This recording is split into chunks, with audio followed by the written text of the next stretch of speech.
하나님의 말씀은 마태복음 20장 1절에서 16절에 있는 말씀입니다. 제가 먼저 한 절을 보겠습니다. 하나님 나라는 자기 포도원에서 일할 일꾼을 고용하려고 이른 아침에 집을 나선 어떤 포도원 주인과 같다. 그는 품삯을 하루에 한 데나리온으로 일꾼들과 합의하고 그들을 자기 포도원으로 보냈다. 그리고서 아홉 시쯤에 나가서 보니 사람들이 장터에 빈둥거리며 서 있었다. 그는 그들에게 말하기를 여러분도 포도원에 가서 일을 하십시오. 적당한 품삯을 주겠소 하였다. 그래서 그들이 일하러 떠났다. 주인이 다시 12시와 오후 3시쯤에 나가서 그렇게 하였다. 오후 5시쯤에 주인이 또 나가보니 아직도 빈둥거리고 있는 사람이 있어서 그에게 왜 당신들은 온종일 이렇게 하는 일 없이 빈둥거리고 있어 하고 물었다. 그들이 그에게 대답하기를 아무도 우리에게 일을 시켜주지 않아서 이러고 있습니다 하였다. 그래서 그는 당신들도 포도원에 가서 일을 하시오 하고 말하였다. 저녁이 되니 어떤 주인이 자기 관리인에게 말하기를 일꾼들을 불러 맨 나중에 온 사람들부터 시작하여 맨 먼저 온 사람들에게까지 품삯을 치르시오 하였다. 오후 5시쯤부터 일을 한 일꾼들이 와서 한 데나리온씩을 받았다. 그런데 맨 처음에 와서 일을 한 사람들은 은근히 좀 더 받으려니 하고 생각하였는데 그들도 한 데나리온씩을 받았다. 그들은 받고 나서 주인에게 투덜거리며 말하였다.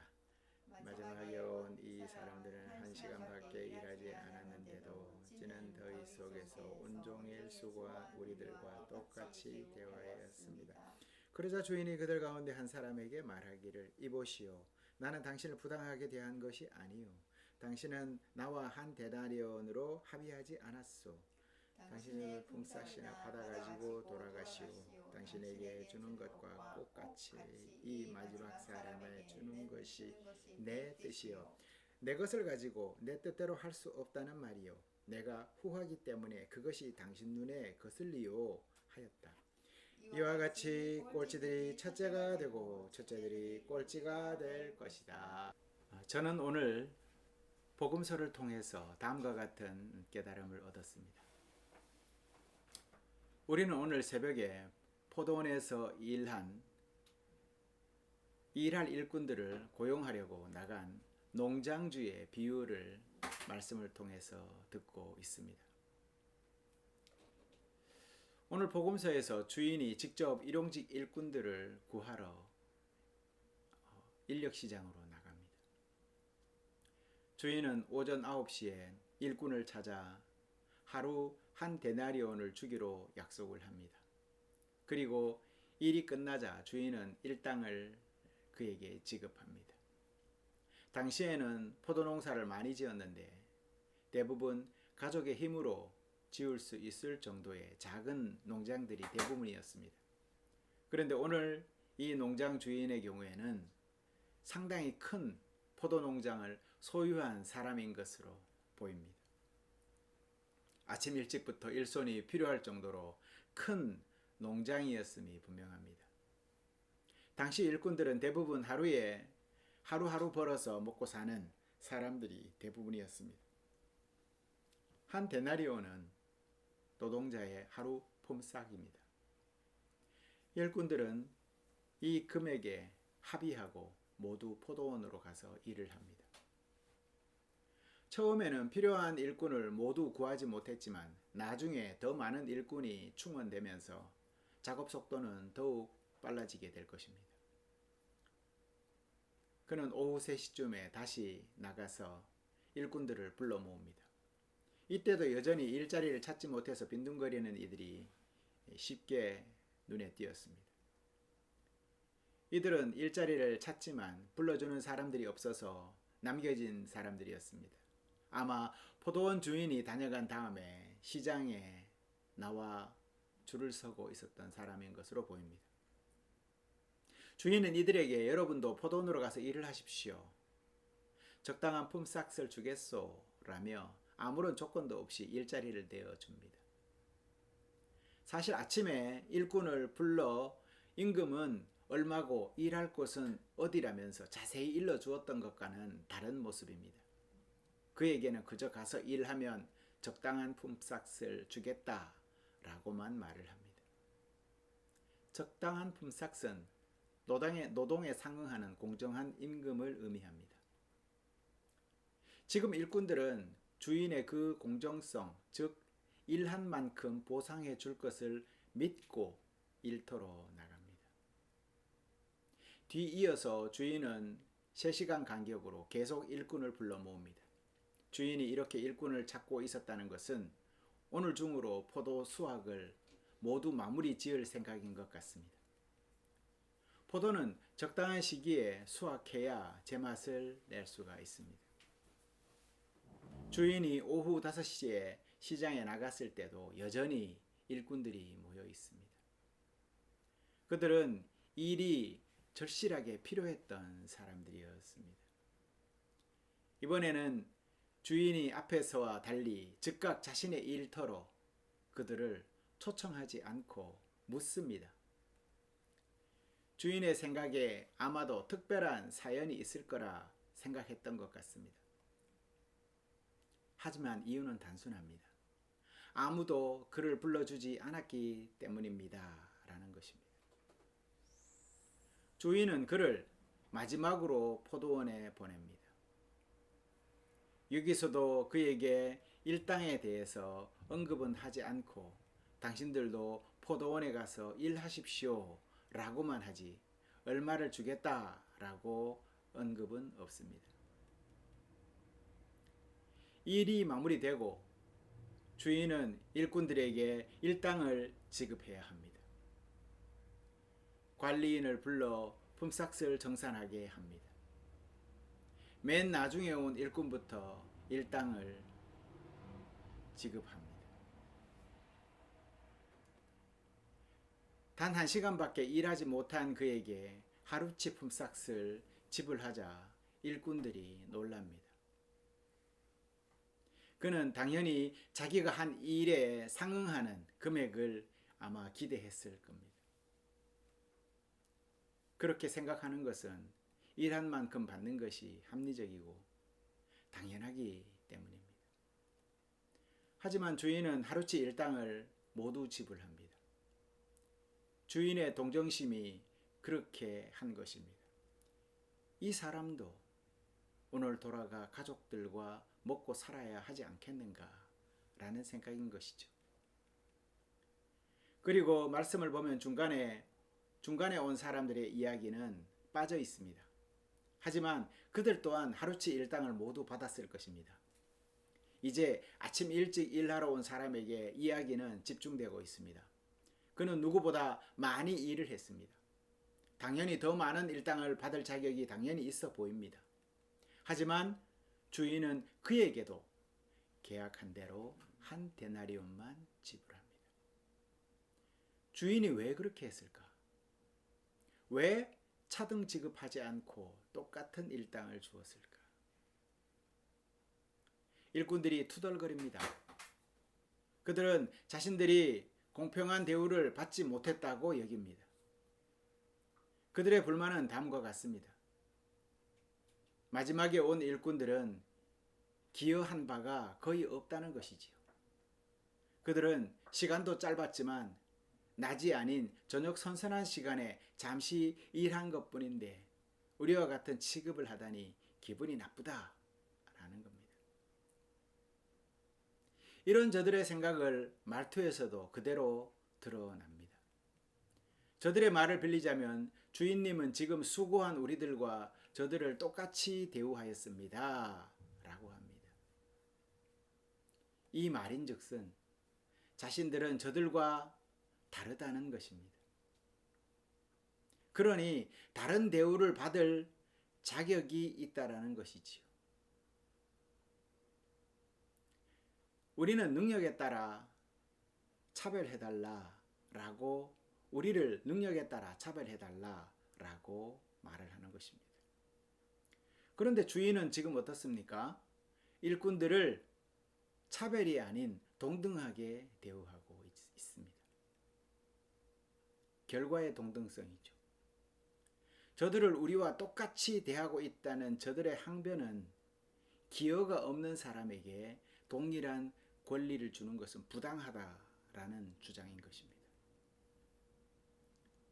여기에 주인은 반박을 합니다. 내 행동은 불공정하지 않다라고 합니다. 주인은 그와 계약한 것을 충실히 지켰기 때문이다라고 합니다. 그가 다른 사람들에게 관대함을 베풀었다는 사실은 그들에게 새로운 권리를 준 것이 아닙니다. 저들은 지금 시기심으로 항변하고 있는 것입니다. 그들은 마땅히 받을 것을 받습니다. 그러니 이제 자기 것을 가지고 떠나라라고 합니다. 더는 할 말이 없습니다. 당신에게 준 만큼 마지막 사람들에게도 주는 것이 내 뜻이라는 것입니다. 여러분, 오늘 말씀의 대략이 이렇게 흘러가고 있습니다. 여러분은 이 말씀을 보면서 무엇을 느꼈고 어떤 말씀이 여러분들의 마음속에 성령님이 감동을 주셨습니까? 성도 여러분, 우리 대부분은 오늘 화가 난 일꾼과 같다라는 생각을 저는 해보았습니다. 사람들은 대부분 공정과 불공정 사이에서 선택하려면 공정함을 선택을 합니다. 그래서 불공정한 면을 보게 되면 불편해하고 거부하게 되죠. 그래서인지 각 나라들은 나름대로 공정한 경쟁을 감사하기 위해서 여러 기구들을 정부 기구 안에 둡니다. 미국의 경우에는 미 연방무역위원회라는 FTC라는 그러한 위원회를 두고 있습니다. 그래서 공정한 경쟁을 감시를 하고 있습니다. 유럽연합에서는 유럽연합위원회라는 EU라는 기구를 두어서 그 기구에서도 이러한 경쟁을 감시를 합니다. 그래서 회원국 간의 경제통합이나 규제를 조정을 합니다. 우리가 가까운 중국은 국가시장감독관리총국이라는 것을 두고 관리를 하고, 일본은 우리와 똑같은 이름의 공정거래위원회라는 기구를 두고 운영을 하고 있습니다. 제가 장황하게 각국의 공정한 관리를 하는 기구들을 설명한 이유가 있습니다. 바로 그만큼 공정하지 못하기 때문에 공정을 감시한다라는 말이죠. 아마 우리가 살아가는 지금 현재 공정을 감시하고 관리하지 않는 그러한 사회가 된다면 경쟁은 더욱 치열해지고 불공정이 판을 쳐서 이 자본이 많은 사람들이, 또 힘센 사람들만, 학업과 지위가 우월한 사람들이 모든 것을 독차지해 버릴 것입니다. 그리고 이 공정의 문제는 기독교인에게도 민감하게 다가오는 주제입니다. 어떤 종교보다도 이 기독교는 공정과 정의에 민감한 종교입니다. 이런 배경에는 아마도 하나님이 공의의 하나님이시고 동시에 사랑이 넘치시는 긍휼의 하나님이시기 때문에 그럴 겁니다. 이처럼 공정은 기독교인, 비기독교인을 떠나서 모든 사람들이 바라고 추구하는 가치입니다. 특별히 하나님의 가르침을 따라 삶에서 살아가려는 기독교인들에게는 그 공정은 삶의 가치로까지 받아들여지고 있습니다. 그런데 오늘 예수님의 비유를 보면 어떤 생각이 듭니까? 뭔가 좀 불편하지 않습니까? 저는 이 말씀을 보면서 굉장히 속에서 불편함을 많이 느꼈습니다. 바로 성령님이 이 말씀이 너에게 필요하다고 주시는 부분이겠죠. 우리가 생각하는 것처럼 공정과는 거리가 있어 보이는 오늘 말씀이 나에게 왜 필요한 말씀일까? 오히려 공정은커녕 불공정을 정당화하는 것 같이 보이는 이 본문을 보면서 우리는 무엇을 배워야 할까? 왜 이런 마음이 드는 것일까?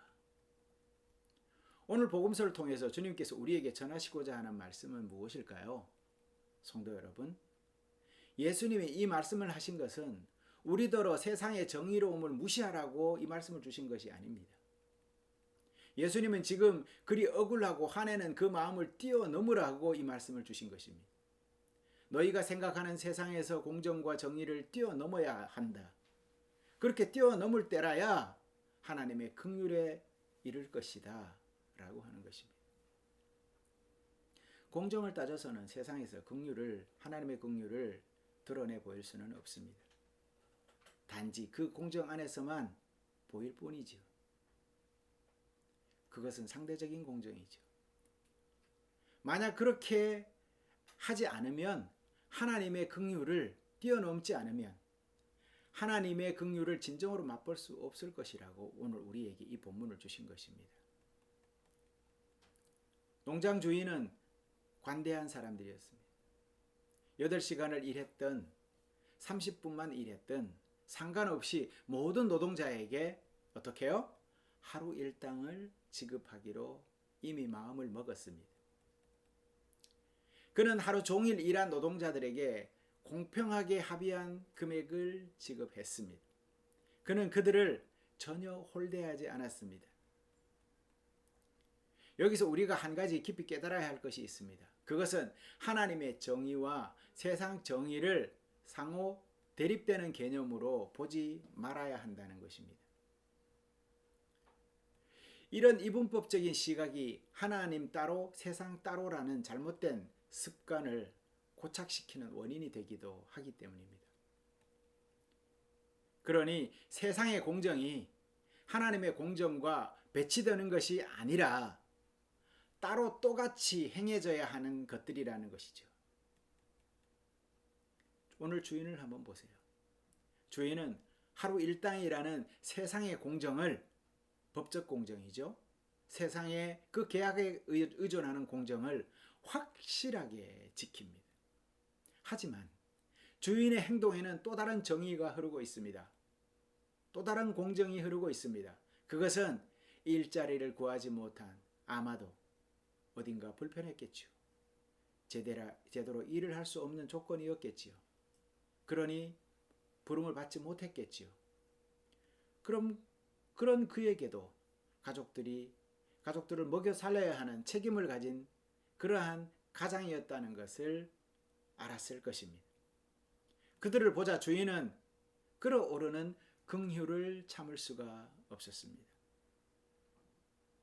그들을 자기 농장에 불러줍니다. 이것이 바로 하나님의 긍휼의 정의인 것입니다. 하나님의 나라는 세상 공정과는 다릅니다. 세상 공정은 그냥 내버려두면 공정은 사라지고 난장판이 되어버리기에 공정 거래를 관리하는 기구를 두고 관리 감독 감시하지 않으면 안 되지만, 하나님의 긍휼은 전지전능하신 하나님의 무한하신 용서와 긍휼로 되어지는 것입니다. 그러니 성경은 이 긍휼을 이렇게 표현합니다. 하나님의 정의가 강같이 흐른다 라고 하는 것입니다. 만약 세상 공정이 규제하고 통제함으로 딱딱하다면 하나님의 긍휼은 부드럽습니다.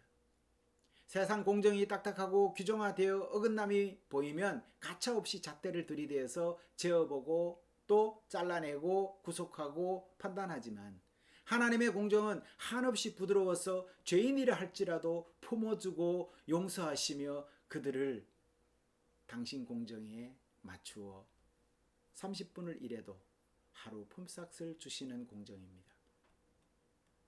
그리고 기다리시고 또 기다려 주십니다. 그리 악인에게나 선인에게나 이른 비와 늦은 비로 햇빛과 비를 내리시어 자라게 하시는 분의 공정이 하나님의 공정입니다. 그런데 왜 우리는 예수님의 이 비유를 들으면 불안해지는 것일까? 이 영적 불안은 분명 우리 안에 내재하고 있는 상대적 가치 기준 때문일 것입니다. 상대적 가치라는 것이 객관적인 기준이 존재한다는 말이잖아요. 그래서 그 기준으로 가치를 판단하겠다는 것이잖아요. 그런데 문제는 그 상대적 객관성이라는 것이 개인에 따라 다르게 적용되더라는 것 아닙니까? 그러다 보니 복음서에 먼저 온 일꾼들도 자기 기준에 따라 상대적으로 자기가 인정받지 못했다라고 느껴서 질투를 하고 불평한 것 아니겠습니까? 저들이 볼 때 마땅히 상 받을 자격도 안 되는, 깜냥도 안 되는 저 사람이 상을 받고 대접을 받는 것이 기분 나쁘다 이 말이에요. 우리 속담에 사촌이 땅을 사면 배가 아프다는 말이 있지요. 이 속담을 우리는 이렇게 이해합니다. 각기 달리 해석하기도 하지만 대부분의 사람들은 아는 사람이, 모르는 사람이 잘 되는 거 별 관심 없어요.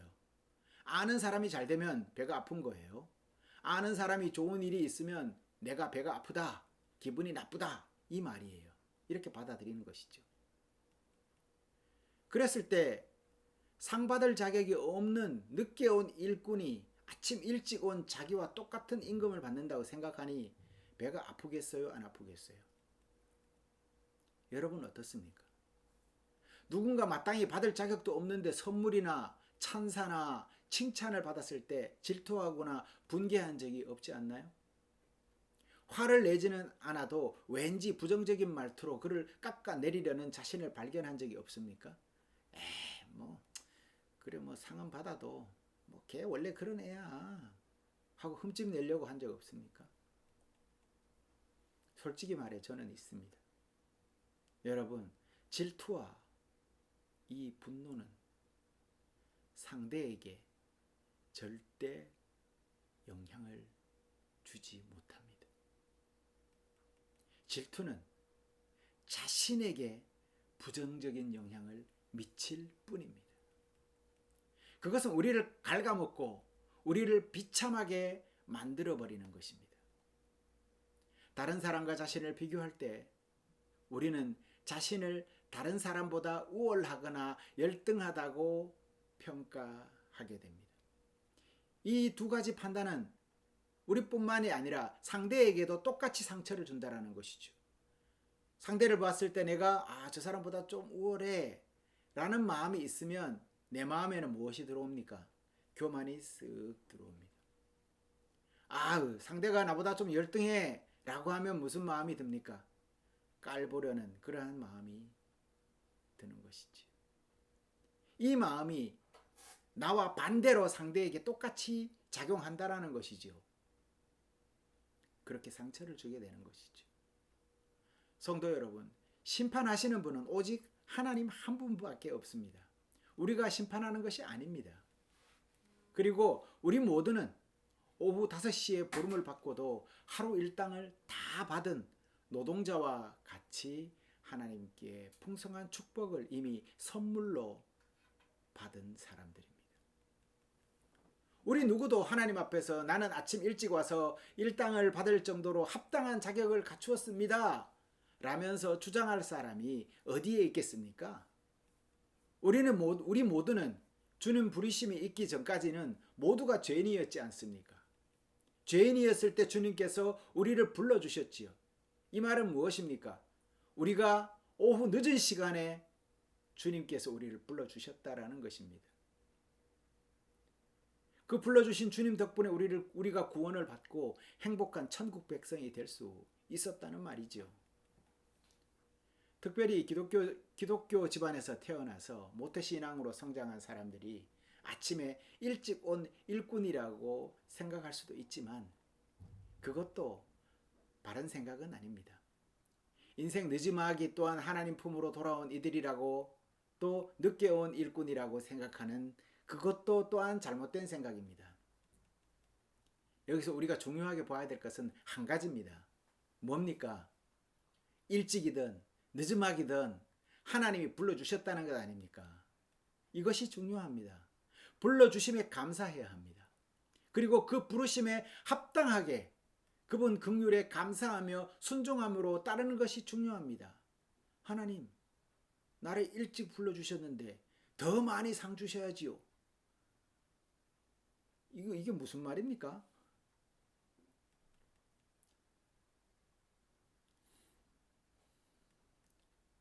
그렇게 따질 것이 아니라 늦음막이라도 불러주신 하나님의 긍휼하심과 그분 사랑에 감사해야 하는 것입니다. 사실 늦음막이 부르신 이유가 뭐겠습니까? 하나님은 늘 부르시는 분 아닙니까? 그런데 늦지막이 불렀다는 것은 자기가 늦지막이 자기 문을 열었다는 것 아닙니까? 아마 여러 가지가 이유가 있겠지만 오늘 복음서에 따르면 그것은 세상 공정을 따지고 또 그것을 들고 그냥 불평불만하면서 그것이 진리라고 쫓아가며 살아갔던 그 자기 모습 때문에 늦게 부름을 받았다라고 자기 입으로 말하는 것 아니겠습니까?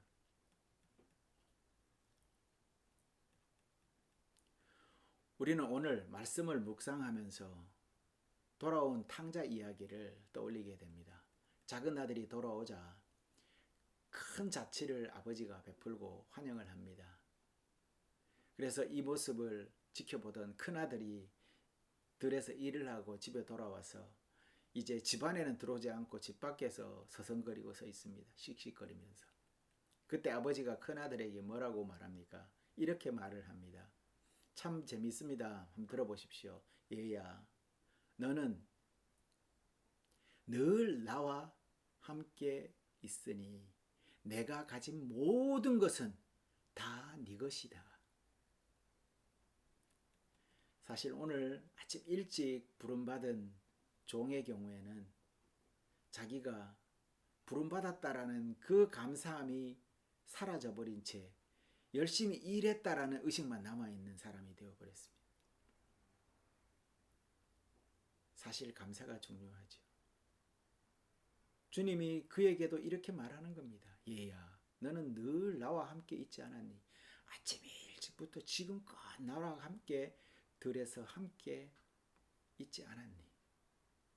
내가 가진 모든 것은 다 내 것이야. 내가 너에게 주려고 했던 것을 다 그대로 주마 라고 한 겁니다. 그러니 나는 여태 이곳에 함께 할 수 있었고 일찍 왔고 더 많이 수고했다고 투정 부릴 것이 아닙니다. 늦은 시간에라도 불러주신 분이 나를 그리 나와 일찍 함께 했다는 것에 감사할 수 있어야 하는 것이지요. 하나님의 부르심은 가장 적당한 때라고 제가 설교한 적이 있습니다.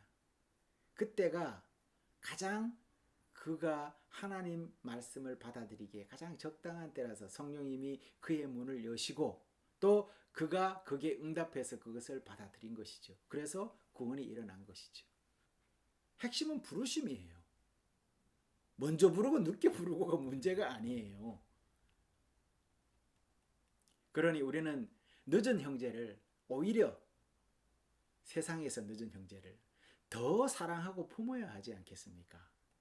이것은 아버지 사랑을 더 깊이 오래도록 경험한 이들이 베풀어야 할 긍휼이고 하나님의 긍휼을 더 많이 경험한 이들의 성숙한 태도가 바로 이러해야 되기 때문인 것이죠. 성도 여러분, 오늘 우리는 주님께 받은 은총에 감사해야 하겠습니다. 우리는 주님이 불러주신 사람들입니다. 그리고 그 판단과 시기 질투를 내 안에 있는 모든 것들을 내려놓아야 하겠습니다. 그리 주님이 불러주시고 부어주신 은총에 감사하는 모든 분들 되시기를 바랍니다. 그리 한 주간 세상으로 나가서 더 행복하고 평화로운 삶을 누리며 살아가시기를 바랍니다. 주님 평화가 여러분과 함께 하시기를 바랍니다. 기도하겠습니다.